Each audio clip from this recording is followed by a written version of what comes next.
Olá, muito bem-vindos ao Sem Edição. Hoje a conversa é com a colunista do Radar Online, Vera Magalhães. Tudo bem, Vera? Oi, Grebe, tudo bom? Tudo bem, Vera. Esta terça-feira foi negra para os empreiteiros, não é, Vera?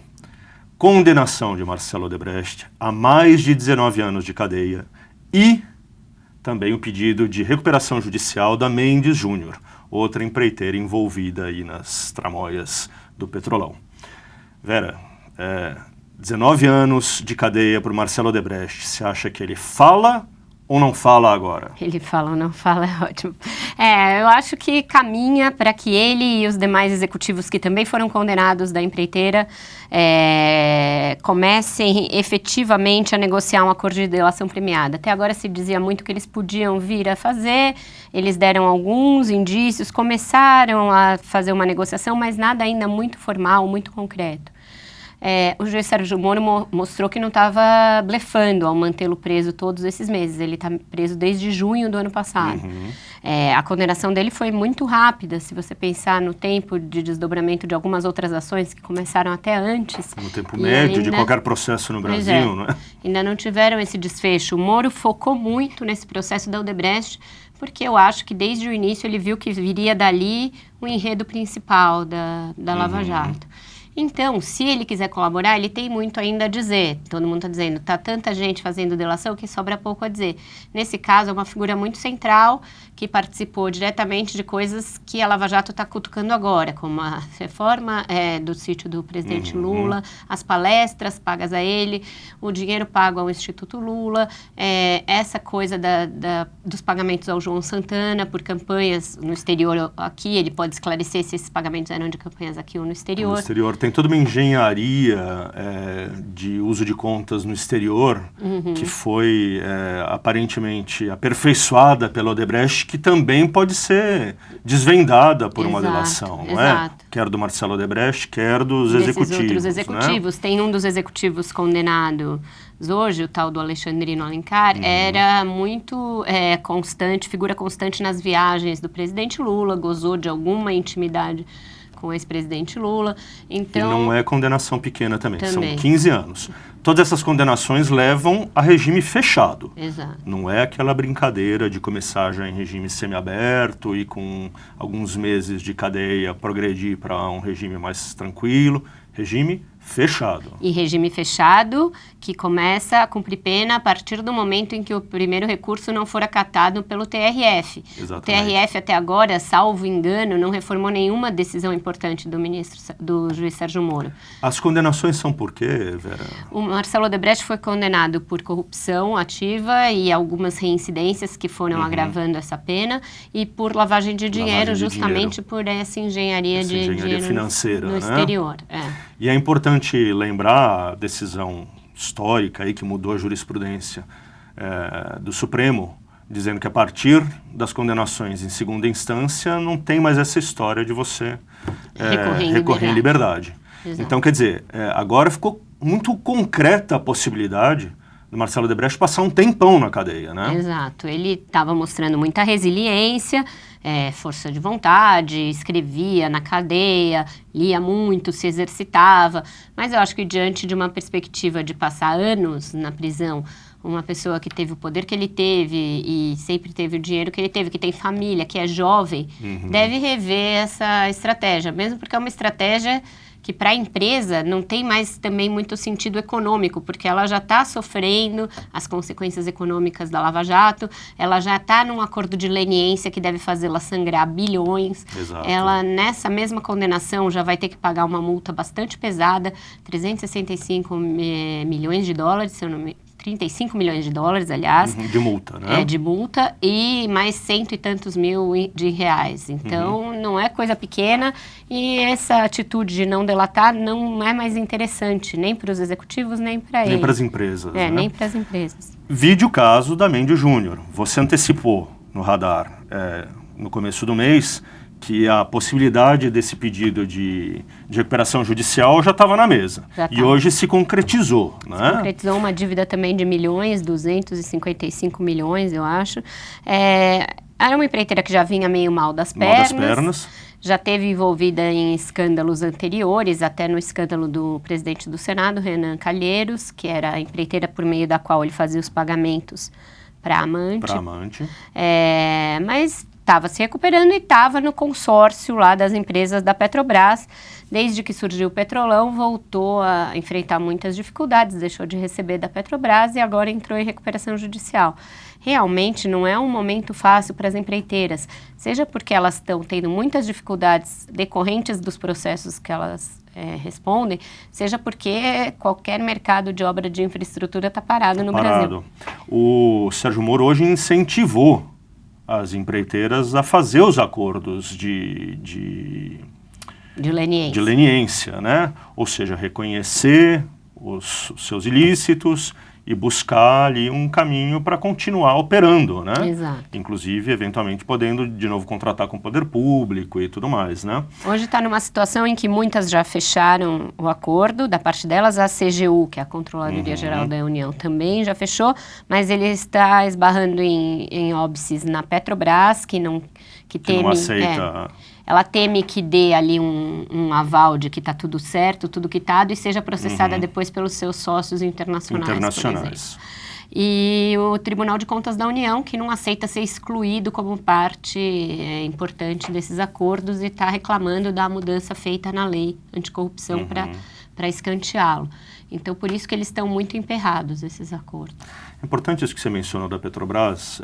Eu gosto de chamar atenção para essa questão, que muito se diz, a Petrobras foi vítima de tudo que aconteceu no Petrolão. Aos olhos de um investidor estrangeiro ou de um investidor minoritário, do Zé Mané, como eu e você, que comprou umas açõezinhas da Petrobras, ela não é vítima, não. Ela tem a responsabilidade de zelar pela governança, de garantir que não está havendo tramóia, ainda mais tramóia desse tamanho, porque ela tem o nosso dinheiro lá também. Exato. O nosso dinheiro, do cara que está lá no exterior, foi posto na Petrobras para ajudar ela a desenvolver o seu negócio, não para pagar propina, certo? Essa então, vai ser uma discussão, uma das mais centrais, quando a Lava Jato chegar ao ápice ali de ser julgada no Supremo e quando esses acordos de leniência forem fechados, porque tanto a CGU quanto o CAD estão tratando a Petrobras como vítima. A linha de defesa da empresa é que ela foi vítima de um conluio desse consórcio e de diretores que se uniram para delinquir, mas que a empresa foi sugada e foi lesada. Eu acho que vai caber ao Supremo a palavra final sobre isso e a Justiça Americana, onde correm processos também. Correm processos, exatamente. Pesado. Sob o ponto de vista dos estrangeiros, dos americanos, certamente a empresa tem uma responsabilidade de governança que não dá para você dizer assim, foi um diretor mal intencionado. Não, precisa haver um ambiente que permita e favoreça acontecer uma coisa nesse volume que aconteceu, né? Exato. Bom, vamos ver.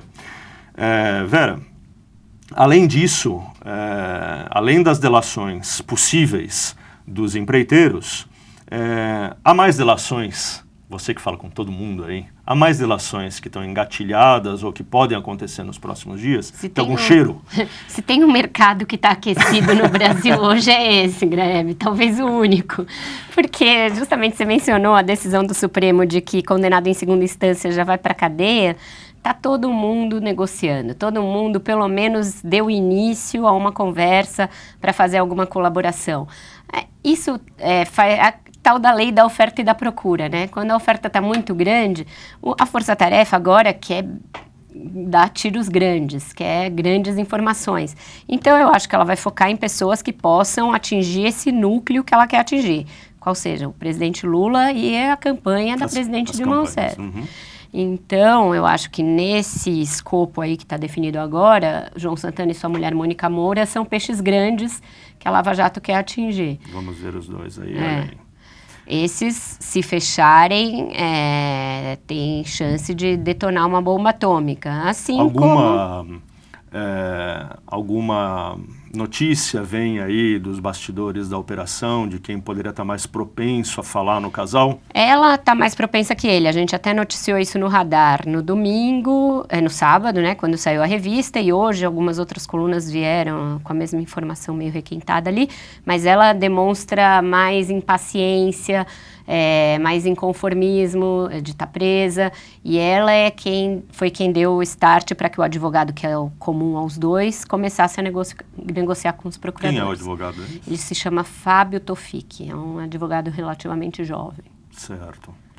Bom, além desse mercado hiperaquecido das delações, a gente tem uma questão amanhã que pode causar um novo embaraço para o governo, como se ele já não tivesse muitos, né? Inacreditável. O Supremo Tribunal decide se o novo ministro da Justiça pode ficar sentado na cadeira ou tem que pegar o seu banquinho e sair de mansinho, né, Vera? É isso mesmo. É inacreditável porque é uma jurisprudência consolidada já do Supremo, de que membros do Ministério Público, como ele, Wellington César, o eminente jurista Wellington César da Bahia, ele é membro do Ministério Público, não pode acumular carreira com o cargo de ministro. O governo fincou pé, não, vai ser ele, vai ser ele. Saiu uma liminar impedindo que ele tomasse posse, que depois foi até cassada. No TRF, não? Solução do governo. Então, ele abre mão do cargo de subprocurador do Estado, mas manter a carreira não pode. A jurisprudência diz que não pode. Não dá para ir fazendo puxadinhos, de jeitinho. O governo está na maior sinuca que um governo passou nos últimos anos e não vê que não dá para ficar fazendo esses arranjos. Né? E assim, não é para nomear um jurista uma conhecido sumidade, nacionalmente. Né? É para nomear um aliado do ministro Jacques Wagner que só está ali por isso, não é por seu notório saber jurídico, não é por outra razão. Então, São aquelas histórias menores, mas que mostram, assim, com clareza o grau de decomposição da capacidade de gerir as coisas. Exato, né? Não é nem menor, né? Porque se você for ver, no momento que a gente vive, em que tudo é um caso de justiça, o ministro da Justiça é um dos mais importantes da esplanada. O outro, anterior, saiu porque sabia que a coisa ia esquentar e vai, como advogado-geral da União, provavelmente vai fazer a defesa da nomeação do ministro que não pode ser nomeado. Quer dizer, eu comecei a ver a última temporada de House of Cards, mas eu confesso que eu estou achando pueril perto da política brasileira, Graham. E Vera, a gente está se aproximando aí devagarzinho do final de semana, quando teremos... Lollapalooza? Não é. Teremos Lollapalooza também, Florence and the Machine e outras bandas bacanas, mas teremos a banda do impeachment tocando no domingo. Teremos. Será que vai ter o heavy metal do PT? Fica Dilma se encontrando com... essa banda do heavy metal do Fica Dilma é uma banda já para públicos menores hoje em dia, né? Toca para públicos menores, mas como todo heavy metal ainda é barulhento. Eu não sei se eles vão ter coragem de medir força com as pessoas que vão à rua para pedir o impeachment, que devem ser a maioria, que estão sendo convocadas pelos movimentos pró-impeachment. Hoje, o PT está fazendo uma manifestação ali na Avenida Paulista, fechou inclusive as duas pistas da Paulista. O governador Geraldo Alckmin deu uma declaração que não podia ser feito aquele protesto naquela hora, por conta daquela regra que ele anunciou há algum tempo, que tem de ser combinados os protestos. Eu acho que ainda pode ter alguma confusão daqui até o fim do dia. O governador também disse que não é possível haver a manifestação pró-impeachment e uma manifestação contrária no mesmo dia e no mesmo lugar, Avenida Paulista, aqui em São Paulo. Aí já é mais difícil, né? Como é que ele vai fazer, como é que ele vai pedir a entrada de alguém que seja pró-governo? Mas ele disse que não pode haver como manifestação organizada, né? O que você acha dessa decisão do ponto de vista político e do ponto de vista das consequências? Você acha que é correto? Porque você, eventualmente, como autoridade, está evitando um confronto, ou ele está cerceando... Eu acho que tem uma boa dose de cerceamento, sim, de liberdade de manifestação, porque ele não impede a manifestação dos pró-impeachment e sim as dos outros? Porque está marcado há muito tempo, né? Tudo bem, tem uma explicação ali. Eu acho que é função dos governantes evitar um acirramento. A própria presidente Dilma Rousseff fez uma coisa contrária do que o Lula fez, que foi pedir que não haja confronto. Que não haja. Depois de uns dias de atraso, ela fez isso hoje. Eu acho que o Alckmin, como governador, tem que zelar para que a segurança venha em primeiro lugar. Mas daí a impedir...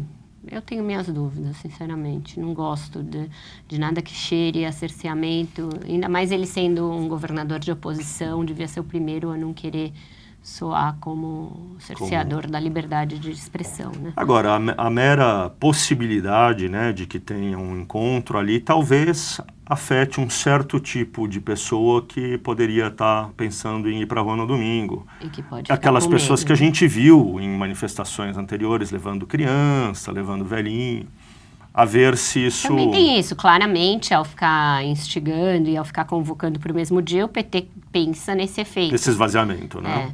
Hoje faz 1 ano do panelaço, né? Foi no Dia Internacional da Mulher, quando você nem me deu os parabéns ainda. Ah, meus parabéns, Vera Magalhães. Tá me fazendo trabalhar extra aqui.